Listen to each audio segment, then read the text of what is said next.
The Otherworld. I was exhausted, struggling to sit up, just to pull the blanket over my legs, despite the cracking sound from my spine. I loved winter, even though it brought me both physical and emotional pain. In Saigon, it was hard to experience a true winter. For the past week, I had been buried in bed, letting the world collapse beneath me, ignoring the news of 152 Vietnamese tourists vanishing in Taiwan, a group of Vietnamese travelers bombed in Egypt, the incoming tropical depression, my mother's endless complaints, or even the meowing of the cat seeking affection. You texted me, asking what I thought about these events. I simply stared at the message before retreating back into sleep. What was there to say when my mind was completely empty, truly empty?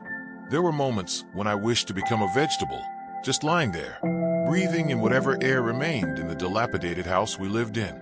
I was tired of wiping up the rainwater seeping through the roof, tired of watching the flood invade our home, sitting huddled like frogs on lotus leaves, waiting for a peaceful sleep. I had no idea how to break free from this life, how to step into something better. I tried my best to make money from jobs I had no interest in. If I didn't work, I would starve. But if I threw myself into it, would life actually improve? I felt helpless and useless. I just wanted to lie there, wither away, and let myself be consumed by each breath until I disappeared. A text notification pulled me out of my dark, sticky thoughts once again. If I didn't check my phone, I wouldn't even know if the sun had risen, because my room was surrounded by grimy walls. The recent flood had stripped away chunks of plaster, leaving behind white patches like broken eggshells. The receding water had abandoned me with a pile of damp, moldy books. My room had no windows, no light, no sign of life. I drifted around like the starved corpses in Nam Chow stories, staring blankly as the clock's hands dragged forward, each tick heavier than the last. It was as if I were living the lives of me, of Ho, of Chifio, living with the pain they had endured, living as if I belonged to the realm of the dead. You, the ambitious man with endless dreams, had already arrived at the heart of Vung Tau at 5 a.m. to run a media campaign for your company. You sent me photos, images of silver-scaled fish struggling in the nets, the sunrise over the ocean, round bamboo boats bobbing on the waves.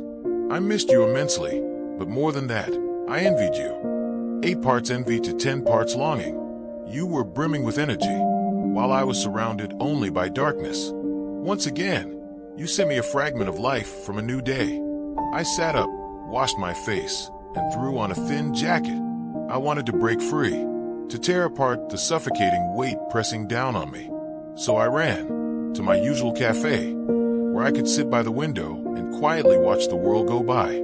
I was running from myself, from my own home, just to find a way to look at myself again. Ordering a hot cup of chrysanthemum tea, I let myself sink into dreams by the poetic window, accompanied by the soft love songs playing in the background. Saigon felt strange this year, rain in winter. Watching the raindrops beat down on the leaves, I almost thought summer had returned. Memories flooded back, suffocating me. Outside the window, golden shower trees stood in full bloom, their royal yellow petals justifying their reputation as the kings of flowers. They stood so proudly, and yet, when we were children, we had the heartlessness to pluck their blossoms, crush them, and make grotesque meals for ants and insects. What I remembered most about these golden shower trees were the little butterflies, ones I later learned, thanks to Google, were called cabbage butterflies. They were small, their wings a delicate shade of pale greenish white, like newborn leaves. No patterns, no flamboyant colors, just simple, innocent, and fragile creatures. On sunny days, they flitted among the golden flowers, creating a breathtakingly poetic scene, an image that still haunts me whenever I recall my childhood. A soft voice behind me spoke. "Excuse me, do you have a tissue?" I turned to see a little girl, around 8 years old, dressed in a white dress, smiling expectantly. In her hands, she held an old Canon camera. "No, I don't," I replied, turning back to my window, letting my mind drift with the raindrops.